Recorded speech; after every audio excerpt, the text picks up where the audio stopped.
Hey, and welcome to All Things Social Security. My name is Stephanie Joy of Joy Disability, and you're about to see a piece of what goes on with our Wednesday live Q&A session. It's a live stream on this channel every Wednesday at 1 p.m. Eastern Standard Time. It gives you an opportunity to ask questions and have them addressed on the spot on a first come, first served basis. Otherwise, I also want to welcome you to the channel generally. We have our 12 noon newer time frame, that is, shares of video tips and goings on that occur in the midst of any workday on Social Security and SSI matters, as well as beneficiary matters and other things that go on in our workday that we feel often helps claimants who are pro se and or have a representative, but it's just some information they want to get a better grasp on.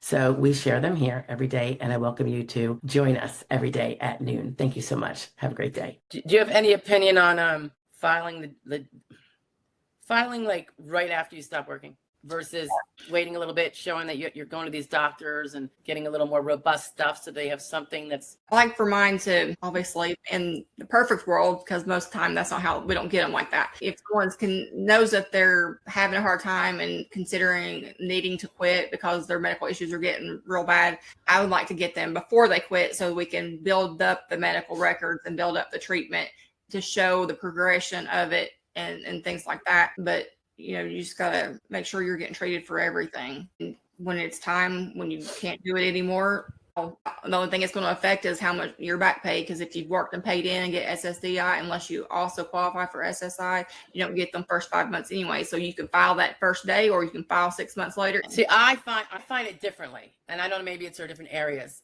I have found that over the years that it's not unusual. It's not always, but it's not unusual, particularly if there's something acute, this wouldn't apply. If I've found that a lot of times and I think because I saw reference to it is where I made that kind of connection years ago. But it was like the person is able to do that sedentary job, say, and then suddenly they quit. And they've been going, for treatment for years, and they've nonetheless been able to do that sedentary job. Nothing vastly changed in their medical records. They've been steadily going to the doctor, complaining of pain, being treated. And then they just quit out of the blue, meaning they didn't get hit by a truck or something. No vastly different medical records. And I've seen a lot where it seems like their initial is now like, number one, they'll say, it was almost like they were saying they're not disabled from this condition. They were working with the same condition all along and nothing has gotten worse. Yeah. You know what I mean? And so then they deny them on initial. And then of course, recon, just being that it's the same office reviewing it, blah, blah, blah. Well, there's not, perception partially true that it's just going to be a rubber stamp. But I think less so if they start to work up on it, then that they lose the bite of the apple. Because they file right away. SSA is looking at the stuff, say within 3 months of them stopping, and they're saying, why'd they stop? That wasn't disabling. That stuff is not disabling. Look at they showed it's not disabling for all this time and nothing's gotten worse. So we think they can do their past relevant work because and then particularly if it's sedentary, I'd say sedentary or light. And then I would say specifically those, and they deny now had the person, and now they got a recon, which again, chances of prevailing on that are less than maybe what would have been if they didn't file coming out the door of retirement or whatever you want to call it, stopping work, and they treated and complained and treated and talked about how they couldn't work anymore and they stopped, and that's now all on the record.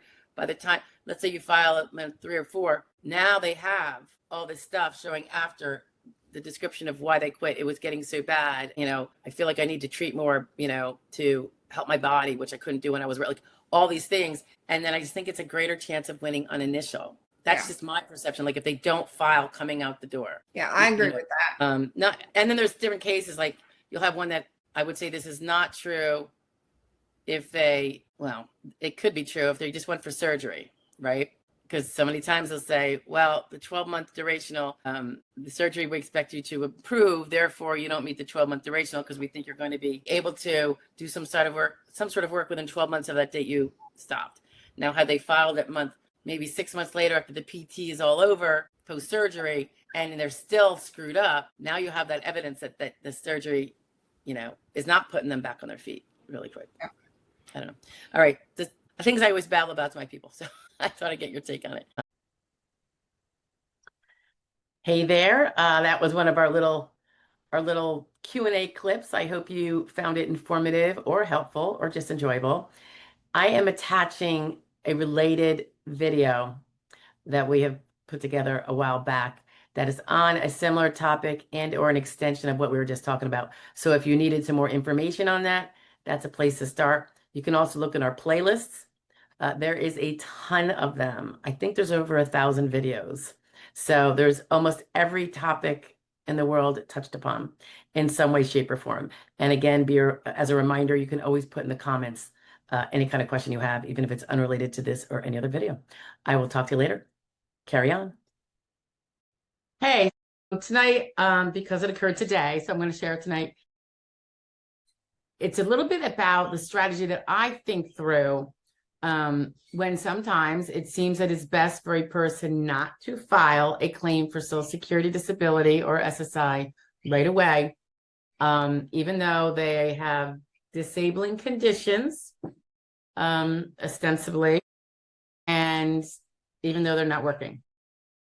So normally you're like, ooh, that sounds like the perfect time to file, but it's not always. So let me explain. So in this case, the person has mental health issues, but has been able to work in an unskilled capacity, more of a physical nature, say maintenance, for many years, but now also has significant physical limitations due to an accident.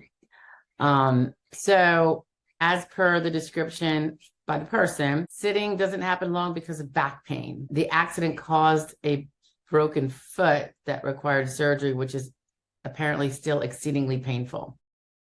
Single foot, not bilateral. So the problem is that we know the mental health was a big problem for years and did limit jobs, obviously. However, there were plenty of unskilled jobs. And maybe in time, he would end up getting fired due to interpersonal interactions, which may have been arguably due to the mental health illness he has. So now what is important to know is that with past work, so while he had serious mental health in all of the past, it itself wasn't totally disabling because it didn't kick out all jobs. And one could say, well, he never keeps a job more than a year or two or 8 months or blah, blah, blah. I get it. And I get that often is because of, it could be a mental health problem or other performance issues, which could be stemming from mental impairments. I mean, mental or physical impairments. But in the eyes of the SSA, as a general rule, being able to work more than 6 months someplace is a successful work attempt. So that would make clear that all the disabilities at that time did not amount to disabled because the person was working full time. Okay. So I still think all those records are important. In this case, it might even be important to go back to high school, even though the person's in the late 30s, and get those school records. Not because I think the person could necessarily win on mental alone. And being a person that's as young as he is, I've made it very clear it's going to be an uphill battle. And there is a lot of work to be done. And I don't expect a sprint. I expect a marathon. So the problem with the mental health is he has not had treatment since he was a teenager. Just kind of lived with it. Had perhaps an alcohol problem, and perhaps it ran in the family. So there was probably self-medication going on, and that's all in the past. But nonetheless, he was able to work and he wasn't treating. So there are no medical records is the bigger point. Medical records are the foundation of the evidence the SSA can and must use to find you disabled. And without it, they can't. So we have the mental health, which again, even if it was robust, I don't think it would carry the case, but it would certainly help perhaps if we can get medical evidence as to the physical. Now, the treatment that was had since the accident, it was a car accident a few years ago, 2 years ago, say, a little over 2 years ago, but the treatment ended a year ago. So there's a whole year with no treatment. This is going to be a problem by filing now. because there's not going to be any current medical evidence to show that the person didn't recover as treated and went along one's merry way, whether he chose to go back to work or not.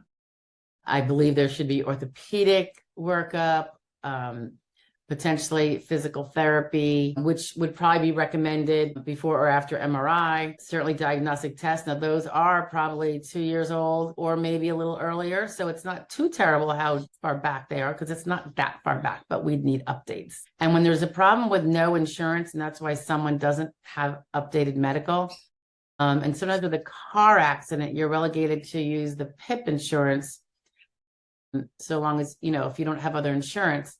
And that's the one that would be primary, I believe. So that would be the stuff that comes under the car accident, no fault. But that has its limits too. So when that is all spent out, then the person is stuck with no insurance. And unless that person has some money in the bank, they're not going to be buying their own. And some people don't choose to buy their own, even if they do have money in the bank. So what I believe needs to be done, and for anyone else that hasn't had treatment in a year, I would say the same thing. Even if your treatment before that was pretty robust, and incidentally, while you're doing this, you have to keep an eye on your date last insured. Okay, so remember when I always say get your date last insured, DLI, call 1-800-713 and get your date last insured, because you're going to need to know, because if you are going to wait to file, and the reason to wait, I'll get to in a minute, you want to make sure you still have a very healthy window. Because if you're not working part-time, even just a little bit of part-time, one that won't get in the way of disability, but will also help you keep credits coming in, that will help extend out your DLI like it would if you were working full-time. It does the same thing if you're working part-time, so long as you're earning over a certain amount. So the DLI is very important if you stopped all work altogether, because now that's your window of opportunity. And if you're going to blow off the first part based on the strategy I'm considering here, you need to know that there's a healthy, if it's not, you might actually end up never being able to prove your case in the amount of time if you haven't been treating during some of that window. So, excuse me, I just gotta do that. If you use the time, when I spoke to them today, I said, because there's no treatment for a year. Okay. I said, this is what you have to do ASAP, Now, if they're waiting to get hooked up with insurance, thankfully November is only a month away, so I'm not concerned about that. But if they were waiting like years, I'd be like, you got to do something, whether it's Medicaid, if you have no money, or whatever money you have, go out and buy some insurance, buck up for a year or two. But so the strategy is you have to go balls to the wall with getting treatment of all the different areas, not the one that you just think. So if the feet bother you the most and it's really hard to walk very long or stand very long, you're going to go to a specialist, podiatrist, get a full workup. Maybe it's surgical consultations, whatever it is.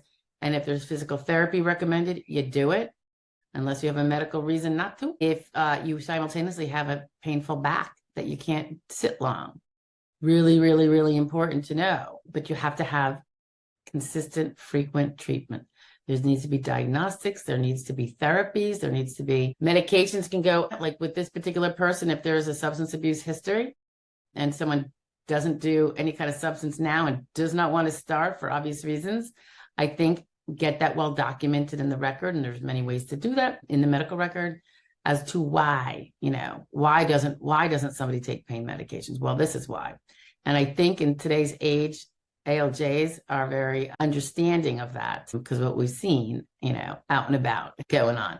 So again, got to get that thorough treatment. So my thought is, I believe the person's DLI is going to be end of 2027. So if that's the case, and I gave them the number to call to find out for sure, if that is the case, I think that is a healthy window. Most of 2023 has been eaten up, unfortunately, and it will be eaten up if doctor's appointments aren't going to occur until January of 2024. But that's still 4 years.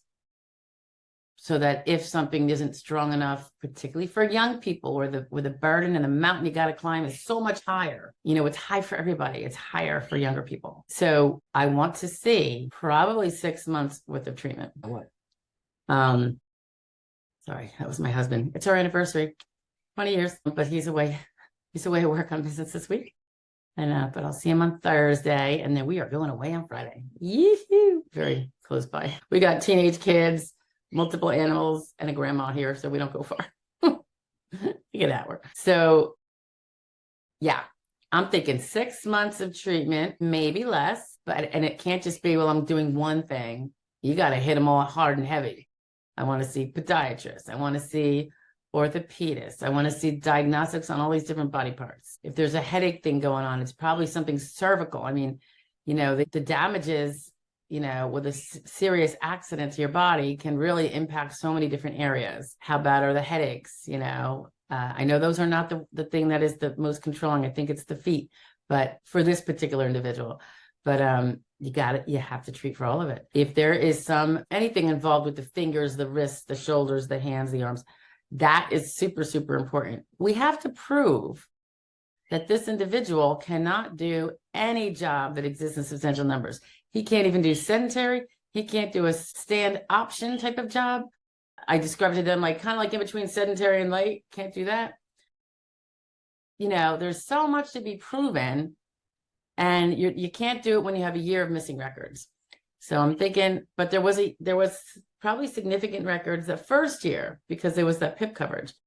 So we're going to get all that stuff and then do the background homework before we file. Because if we file without having done that, let's say we filed today, then they're going to deny him because he has no current evidence of any kind of disability. Zero zip. He got treated after his accident. Boom, boom, bada bing, all good, right? Unless there's something to show them otherwise. And the mental health hasn't had treatment in the entire adulthood. The family member is the one that, was talking to me the most about this stuff. So we need to see either a psychiatrist or an advanced registered nurse practitioner, someone who is credentialed now to prescribe mental health drugs. And with the mental health issues, I have a feeling this is going to be one that's going to need medications for a little more control. Therapist weekly, if this isn't the person that needs to be in a hospital, which thank goodness is not that bad, but it's really interfering with, interpersonal relationships, which include work, coworkers, getting fired from a job, then yeah, you have to go at it like it's a serious issue, because if you're saying it's stopping you from work, who wouldn't go get treatment? Unless you're going to be, eating bugs out of the gutter. I mean, you have to do something. Well, that's what I want to say. I want to see if they think you should be on medications. And if so, then you need a medications management type of doctor, which would be the psychiatrist or maybe the nurse practitioner or similar who can prescribe. But that's not enough to just go every 3 months for medications management. That's nothing. They don't get to see you. They don't actually know you very well, in theory. So a therapist who treats the particular diagnoses and sees the person every week, the treatment's got to become the full-time job, even if it's not full-time.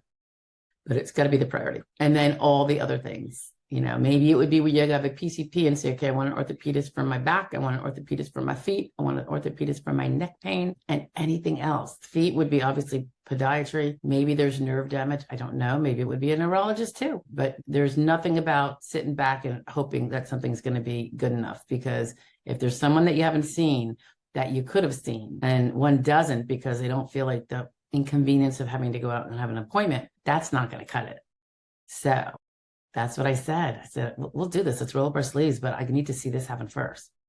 So, I put them in my portal and we will be communicating, and I will be giving, advice from the sideline. And this is before we're even going anywhere. And then if in 6 months, this is a different picture, I'm willing to take the young guy who has a very, very difficult case ahead of him and giving him the chance, and I know it's at least 50-50 that he won't be able to prevail. Maybe, I don't know. We'll see, we'll see what those medicals say, but the younger people have it much, much, much more difficult. But that's the rule of the game. If you haven't been treating, you've got to consider, depending on your DLI, exercising a little restraint before you file. That way they can have something to actually look at on initial instead of deny. and then recon, deny, rubber stamp. And then you're going to an ALJ, and now you have maybe a month worth of treatment. Deny. We need to get it really robust. All right. Yeah, sometimes it's a marathon, but I'm okay with marathons as long as I have a hardworking client with me. All right. And willing to follow directions. All right, guys. Ciao for now. Bye.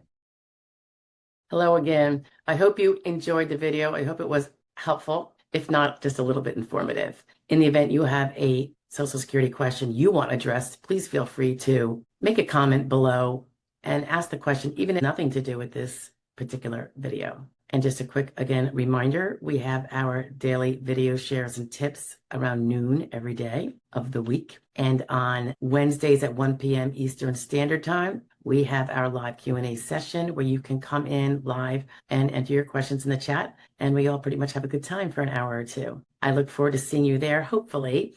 And lastly, don't forget about our benefactor memberships. They're very reasonably priced. The first one is very nominal and you get a few perks, but on a bigger scale, it contributes to us being able to fulfill a mission of assisting certain people with representation that would otherwise not be able to get it. We look forward to continuing to do that. And so far it's working out like the bomb. So thank you for being here. I appreciate it. Bye-bye now.